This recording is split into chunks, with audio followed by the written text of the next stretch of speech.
Bicara masalah Al-Quran, keutamaan, keistimewaan sangat melimpah bagi kehidupan manusia, baik secara individu, masyarakat maupun negara.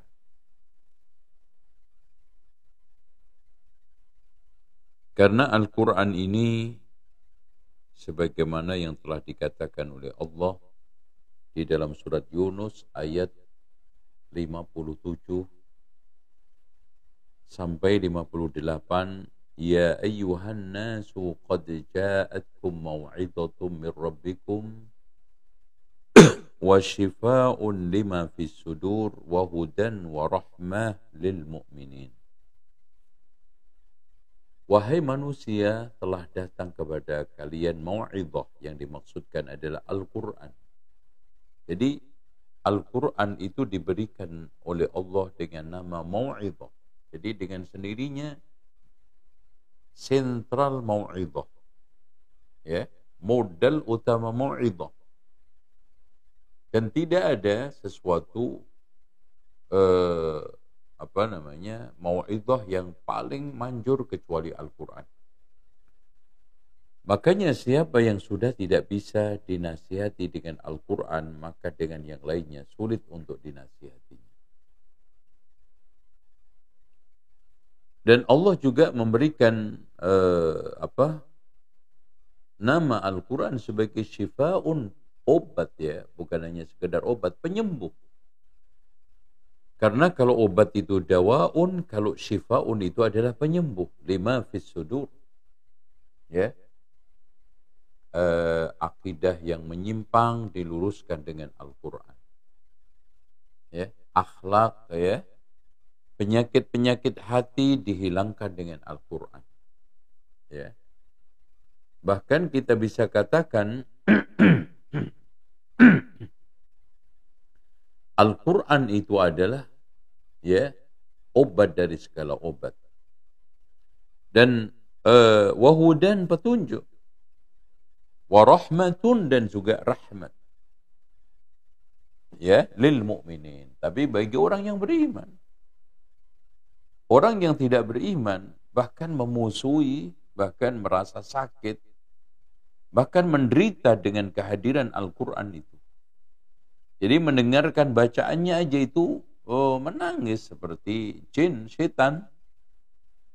Qul bi fadlillahi wa rahmatihi wa bidzalika falyafrahu huwa khairun mimma yajma'un. Ya. Qul bi fadlillah wa rahmatihi, dengan karunia Allah maksudnya Al-Quran, wa rahmati maksudnya Islam. Wa bidzalika falyafrahu, maka dengan itulah hendaknya kalian bersenang-senang, bergembira. Huwa khairun mimma yajma'un. Ya. Tapi hadirin sekalian yang dirahmati Allah, Al-Quran yang sebagaimana telah diterangkan oleh Allah di dalam surat Ali Imran ayat 164, yang diberikan nama oleh Allah atau yang dinyatakan oleh Allah, laqad mannallahu 'alal mu'minin. Allah telah memberikan karunia atas orang-orang yang beriman. Idz ba'atsa fihim rasulan, telah mengutus di tengah mereka seorang utusan, min anfusihim yatlu 'alaihim ayatihi wa yuzakkihim wa yu'allimuhumul kitaba wal hikmah wa in kanu min qablu lafi dhalalin mubin. Dahsyatnya Al-Quran, kesesatan jahiliyah, penyimpangan dan juga karakter buruk jahiliyah itu bisa terkikis dengan Al-Quran. Masya Allah. Dan itu karunia terbesar atas orang Arab, atas orang Ajam, dan atas orang-orang yang beriman. Makanya Al-Quran itu harus yatlu alaihim, supaya wa yuzakkihim, setelah dibacakan baik tilawatul lafzi, at-tilawatu lafdhan, tilawah dari sisi lafaz, wa tilawatu ma'nan, dari sisi tafsir, maka dia akan mendapatkan faedah. Oleh karena itu, Al-Imam Az-Zarkashi mengatakan, Wa man lam yakun lahu ilmun wa fahmun wa taqwa wa tadabbur wa lam yudrik min ladzatil Qur'ani syai'a. Jadi barang siapa yang tidak memiliki ilmu terhadap Al-Quran, kepahaman terhadap Al-Quran, ketakwaan terhadap Al-Quran, dan tadabbur terhadap Al-Quran, tidak menemukan kelezatan Al-Quran itu. Jadi hadirin sekalian, kelezatan Al-Quran itu, faedah Al-Quran itu, manfaat Al-Quran, bahkan bisa menjadi syifa'un wa hudan wa rahmah, dan bisa menjadi mau'idhah ketika sekarang ini kita ilmui, kita pahami, ya, dan kita dampingi dengan ketakwaan dan tadabbur, insyaallah kita akan menemukan kelezatan daripada Al-Quran biidznillah. Ikhwan sekalian yang dirahmati oleh Allah Subhanahu wa taala. Sekarang bagaimana Al-Quran yang begitu dahsyat, Masya Allah, ya. Dikatakan oleh Allah, afala yatadabbaruna al-Quran walau kana min 'indi ghairi Allahi lawajadu fihi ikhtilafan katsira. Kenapa mereka itu tidak merenungkan Al-Quran? Andaikan mereka itu merenungkan dengan baik, bukan datang dari Allah, bahkan dari selain Allah, maka kita akan temukan kontradiktif, pertentangan antara ayat satu dengan yang lainnya. Tapi kita tidak temukan kecuali susunan yang sangat sistematik, ya, jauh dari random, dan susunan yang sangat, Masya Allah, kita temukan penuh dengan korelasi satu ayat dengan ayat yang lainnya. Keterkaitan yang sangat apik, keterkaitan yang sangat metodologis dan sistematik. Bagi orang yang sekarang memiliki nyali bahasa Arab, barang siapa yang memiliki insting sastra Arab dan memiliki kedalaman di dalam balaghah bahasa Arab,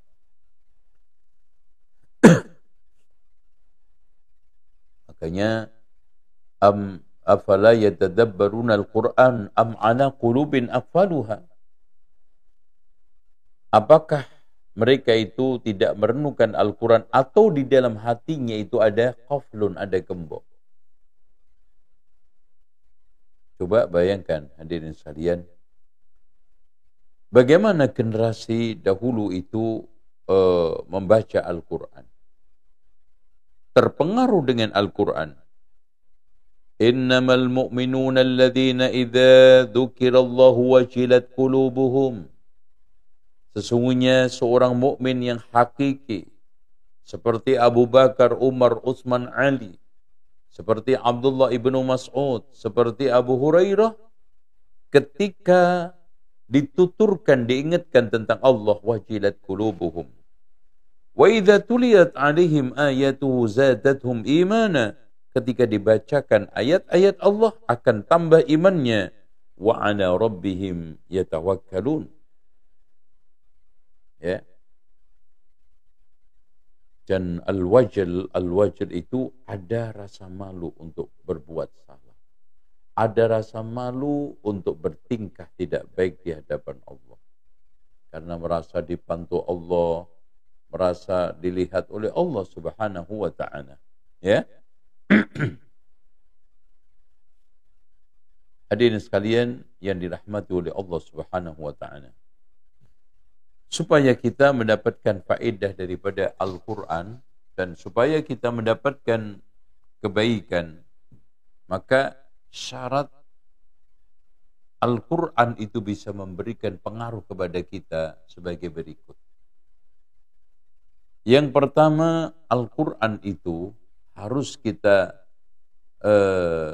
baca penuh dengan keimanan kepada Allah, pengagungan kepada Allah dengan pengagungan yang sebenar-benarnya.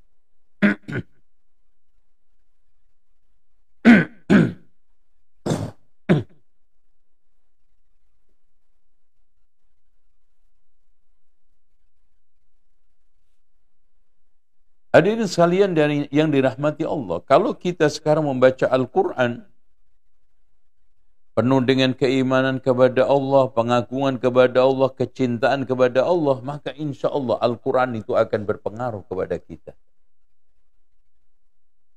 Makanya kata Abdullah ibnu Mas'ud, siapa yang ingin tahu bahwa dirinya itu mencintai Allah, falyu'rid qalbahu 'alal Qur'an. Hendaknya menyuguhkan, memaparkan hatinya kepada Al-Quran. Kalau sekarang ini kita lebih mencintai Al-Quran, lebih dekat dengan Al-Quran, lebih senang mengkaji Al-Quran, maka pada saat itu kita telah mencintai Allah Subhanahu wa taala. Jadi kecintaan kita dalam tidaknya, dangkal tidaknya cinta kita kepada Allah, ukurannya kedalaman dan dangkalnya cinta kita kepada Al-Quran. Kemudian yang kedua, hayatul qalbi wa taharatuhu. Jadi supaya Al-Quran ini memberikan pengaruh kepada kita, harus kita barengi dengan bersihnya hati, ya, sucinya hati dan hadirnya hati. Sebagaimana yang telah ditegaskan oleh Utsman ibnu Affan, "Lau tahurat qulubuna lama syabi'at bil Qur'an." Andaikan hati kita itu bersih, maka hati kita tidak pernah merasa bosan terhadap Al-Quran.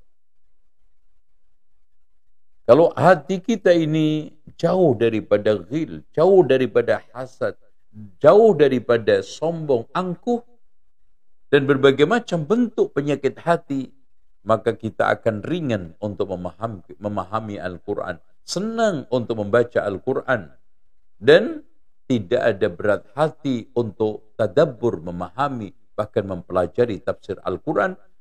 Yang lebih jauh lagi, mengimani dan menjalankan konsekuensi daripada Al-Quran. Tapi lihat, sekarang ini, sebagian kaum muslimin, ya, lebih khusyuk, ya, membaca novel-novel karangan manusia, bahkan Masya Allah, ada sebagian kaum muslimin berkali-kali mengkhatamkan Harry Potter. Tapi seumur hidupnya belum pernah mengkhatamkan Al-Quran. Bahkan tidak bisa membaca Al-Quran. Dengan khusyuknya mereka fana, ya, tenggelam ke dalam bait-bait syair atau mungkin lirik-lirik lagu, nyanyian, tetapi hatinya keras terhadap Al-Quran. Karena sakit. Makanya betul kata para ulama, ya, tidak akan pernah kumpul Quran Allah sama Quran syaitan alias musik di dalam hati seorang hamba. Ya. Ini harus kita camkan. Ya. Hati yang jauh dari musik akan dekat dengan Al-Quran. Hati yang dekat dengan musik akan jauh dari Al-Quran. Dan itu otomatis. Dan cek di dalam tataran realita. Berikutnya, diriin supaya Al-Quran ini berpengaruh kepada kita adalah husnul istima' wal insat. Ya. Sebelumnya tadi hadir. Maksudnya, inna fi dzalika la dzikra liman kana lahu qalbun aw alqas sam'a wa huwa syahid.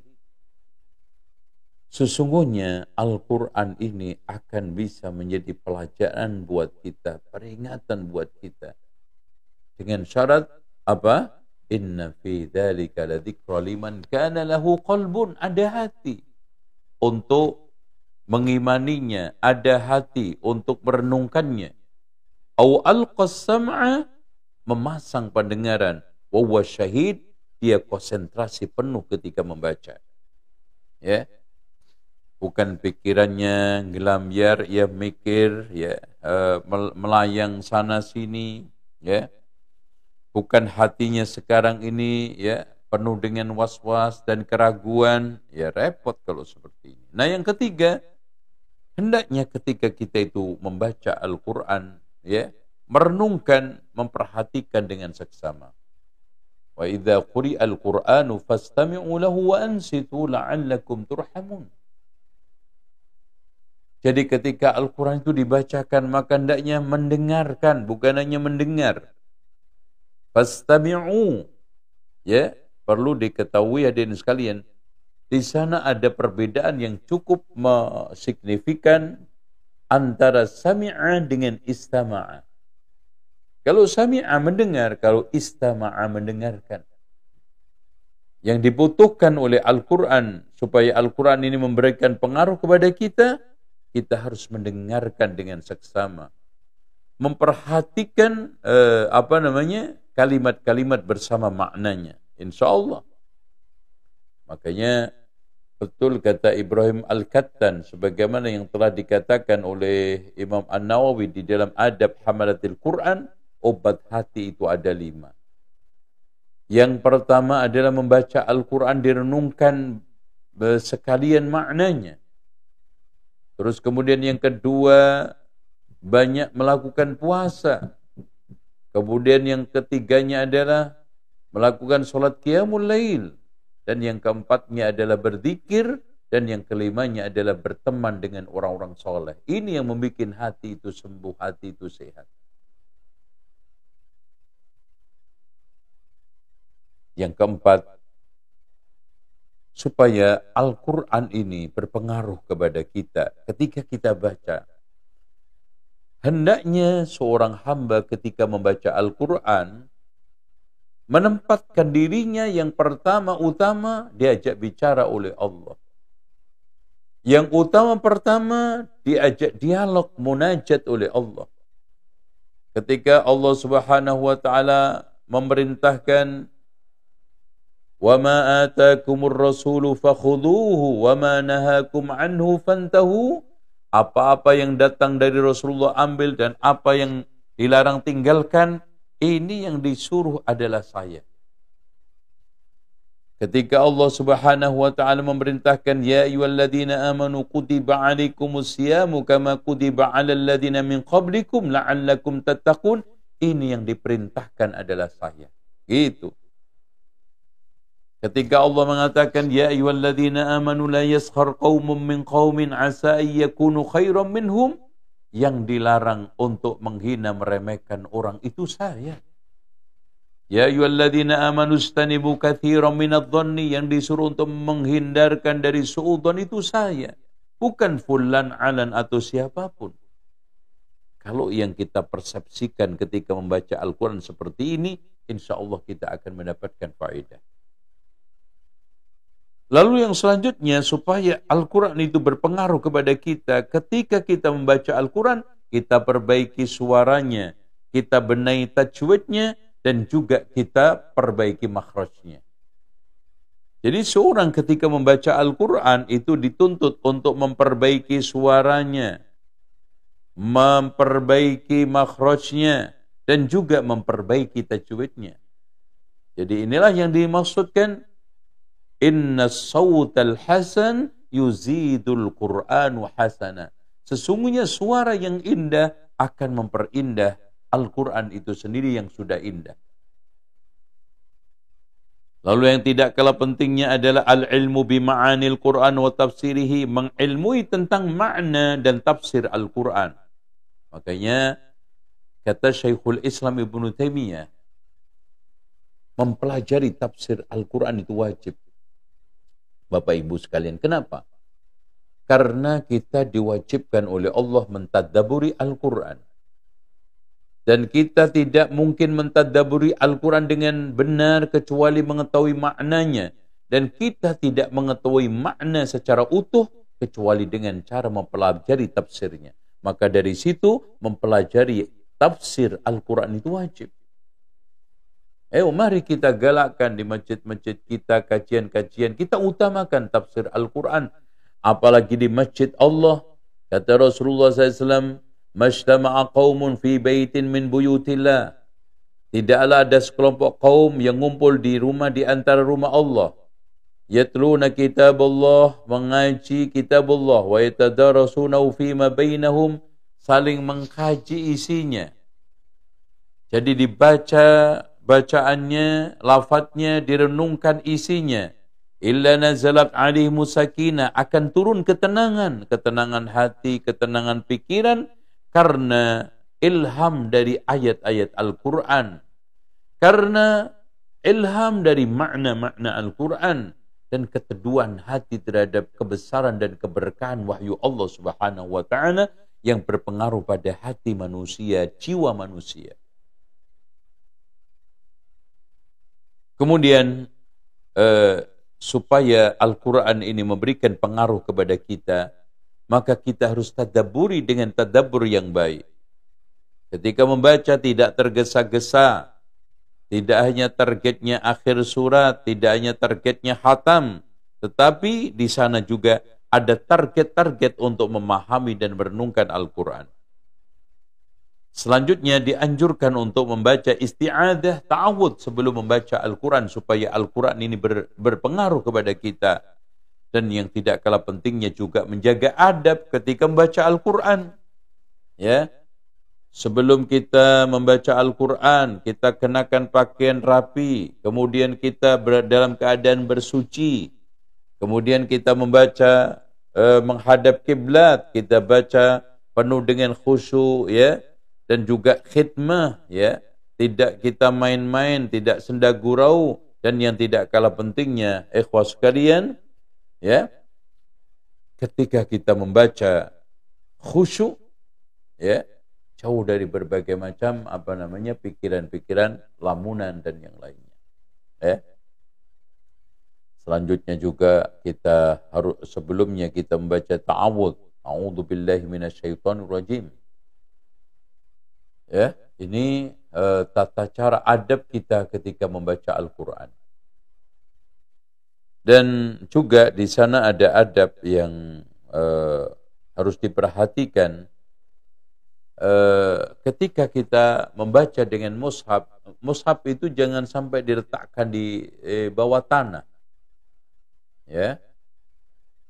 Dan ketika kita sekarang ini membawa Al-Quran, jangan dicampur dengan hal-hal yang sekarang ini kotor najis. Dan letakkan Al-Quran pada tempat yang rapi, yang bagus, ya. Jangan sampai ditempatkan pada sesuatu yang mungkin dihinakan oleh anak-anak atau oleh siapapun. Ini adab-adab ketika kita membaca Al-Quran. Nah, selanjutnya adalah al-jahru bil Quran, bil qiraah, kita keraskan kecuali kalau pengeraskan itu mengganggu orang.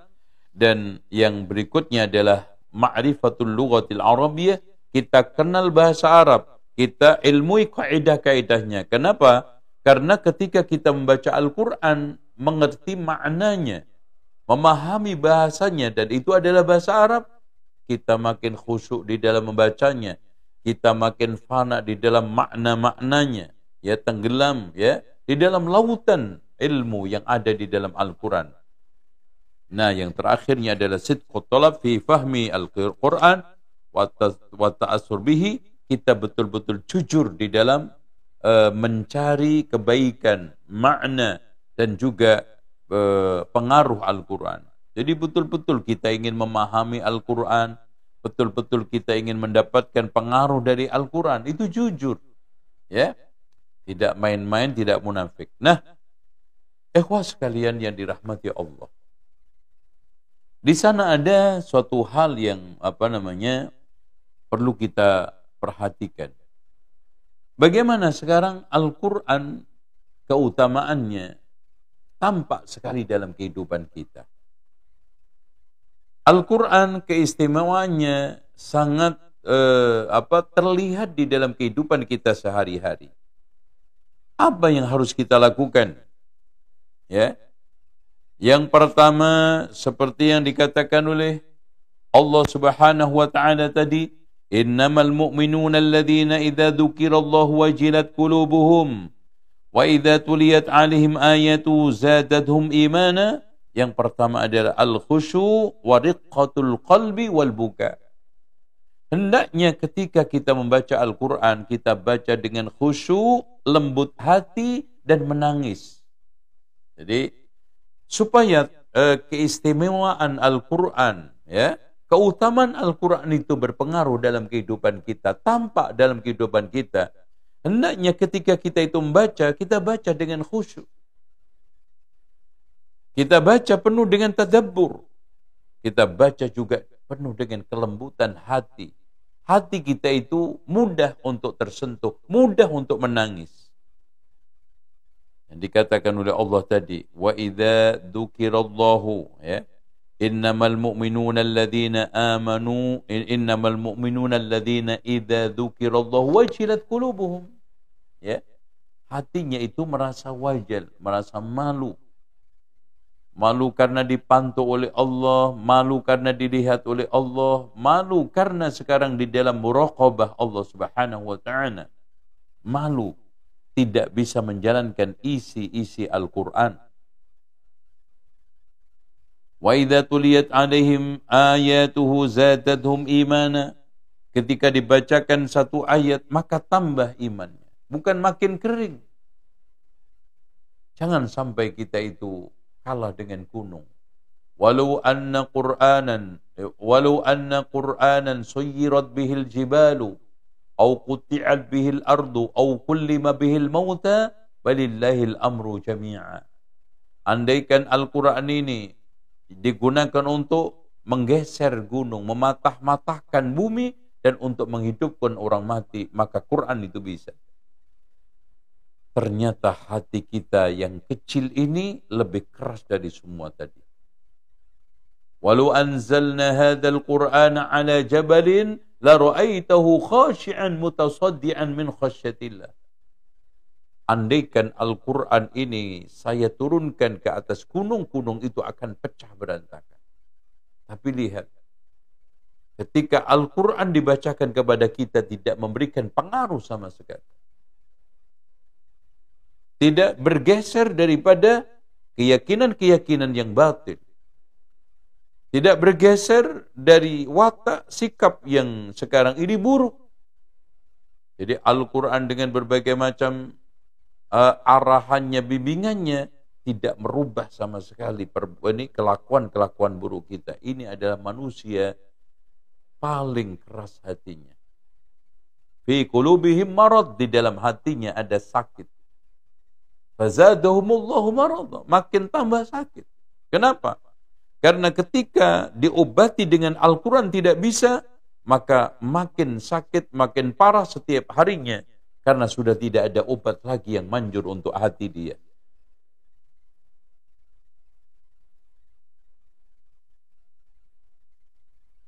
Oleh karena itu, hadirin sekalian, Allah menegaskan di dalam surat Al-Isra, innalladzina utul ilma min qabli. Sesungguhnya orang-orang yang telah berikan kitab sebelumnya, idza yutla alaihim, ketika dibacakan Al-Qur'an, yakhirruna lil adhqan, mereka itu tunduk, ya, sujud, sujadan, wa yaquluna subhana rabbina in kana wa'du rabbina la maf'ula. Jadi langsung tersungkur karena hatinya tersentuh. Hatinya sekarang ini yang lembut tipis, mudah tersenggol dengan sentuhan-sentuhan Al-Quran dan akhirnya menangis. Beda dengan orang yang sekarang ini, kalla bal rana ala qulubihim ma kanu yaksibun. Sungguh hati mereka telah menjadi hitam pekat karena maksiat yang mereka lakukan. Karena dosa-dosa yang sekarang ini sudah mengental, menghitam, sehingga hatinya menjadi keras, tidak terpengaruh dengan sentuhan Al-Quran tersebut. Beda dengan idza tutla alaihim ayatul rahmani kharru sujjatan wa bukiya, surat Maryam ayat 58. Kepada mereka ketika dibacakan ayat-ayat Ar-Rahman, mereka tersungkur sujud dan menangis karena Allah Subhanahu wa taala. Allahu akbar.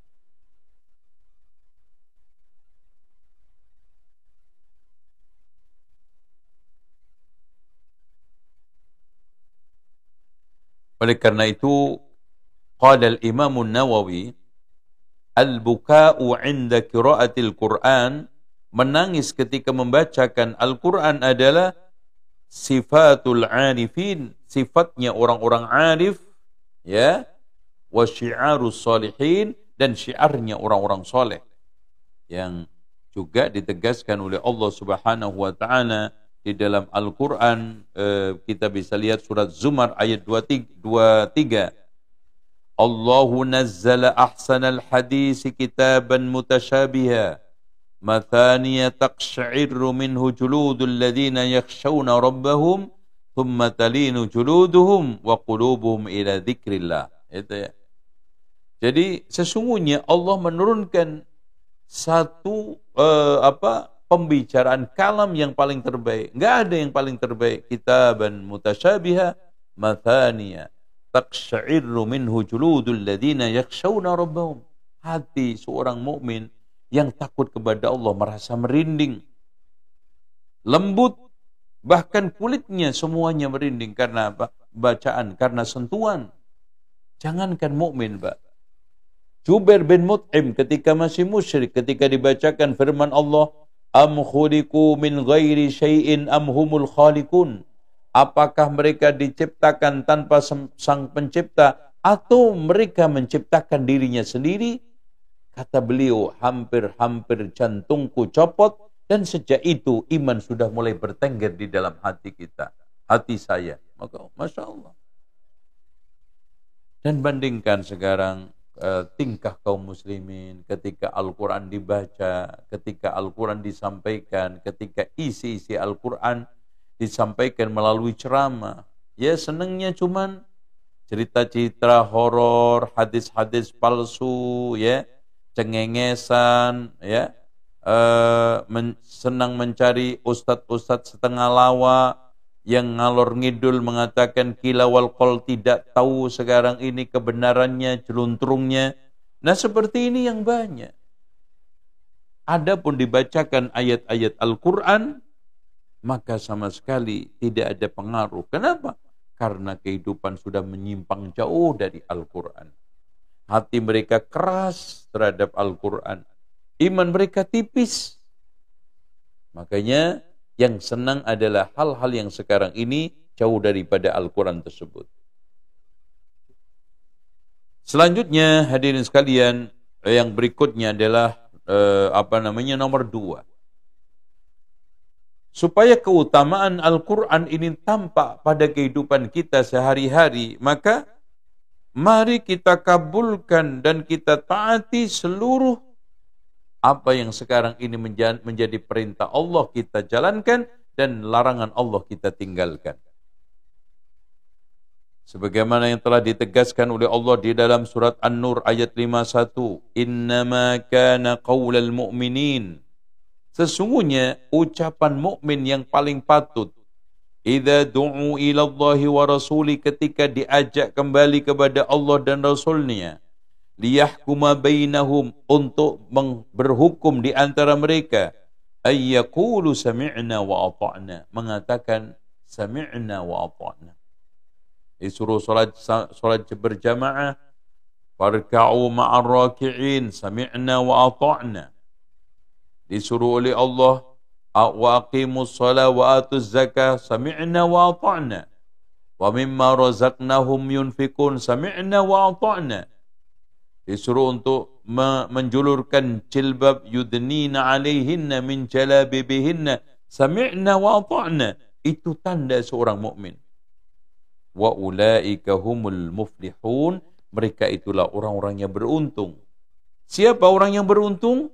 Ketika mendengarkan perintah Allah dijalankan, mendengarkan larangan Allah ditinggalkan. Intinya sam'an wa ta'atan, dan tidak mau menyelisihinya. Ya. Makanya disebutkan juga di dalam surat Al-Ahzab ayat 36. Wa ma kana li mu'minin wala mu'minatin, dan sesungguhnya tidak patut bagi seorang mukmin laki dan perempuan ketika Allah dan Rasulnya memutuskan putusan milih-milih, ini enak, ini enggak enak, ini cocok, ini tidak cocok. Dan ini merupakan satu perkara yang sekarang ini kita temukan banyak di kalangan kaum muslimin. Jadi di dalam beragama itu prasmanan, yang cocok dibela mati-matian, yang tidak cocok dilempar. Sehingga nu'minu bi ba'din wa nakfuru bi ba'd. Mereka beriman kepada sebagian kitab dan berkufur terhadap sebagian kitab. Tidak diterima sebagai ini all in, ya. Diterima secara keseluruhannya. Maka seorang mukmin memiliki suatu sifat, wa hadza kitabun anzalnahu ilaika mubarakun liyadabbaru ayatihi wa liyadzakkara ulul albab. Kitabun anzalnahu ilaika, sebuah kitab yang saya turunkan kepada Muhammad, mubarak, menjadi berkah kapan? Liyadabbaru, ketika direnungkan, wa liyadzakkara ulul albab, seluruh isinya dijadikan pelajaran, peringatan, mau'idhah, sehingga di dalam menjalankan kehidupannya ini dihiasi oleh Al-Quran, dibimbing oleh Al-Quran. Seperti komentar Aisyah terhadap pribadi Rasulullah ketika ditanya akhlaknya, khuluquhul Quran, akhlaknya adalah Al-Quran. Kenapa? Karena dari A sampai Z, perilakunya Rasulullah, ucapannya Rasulullah selalu dibimbing oleh Al-Quran, dihiasi dengan perilaku-perilaku bimbingan Al-Quran, dan tidak jauh daripada Al-Quran, sehingga Rasulullah SAW adalah terjemahan Al-Quran yang hidup.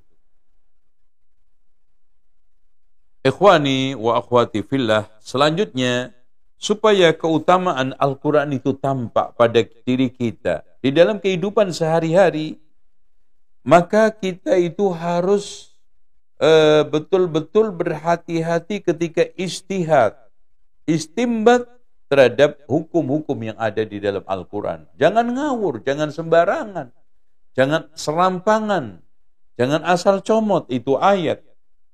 Bahkan kita harus beristihad dengan kaedah-kaedahnya.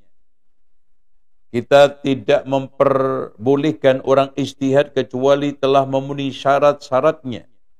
Di antara syarat-syarat orang bisa beristihad, mengambil istimbat, faedah-faedah hukum dari Al-Quran, satu, keyakinannya lurus, menguasai usul fikih dan qawaid fikih, menguasai sastra Arab, balaghah, dan juga bahasa Arab bersama kaedahnya.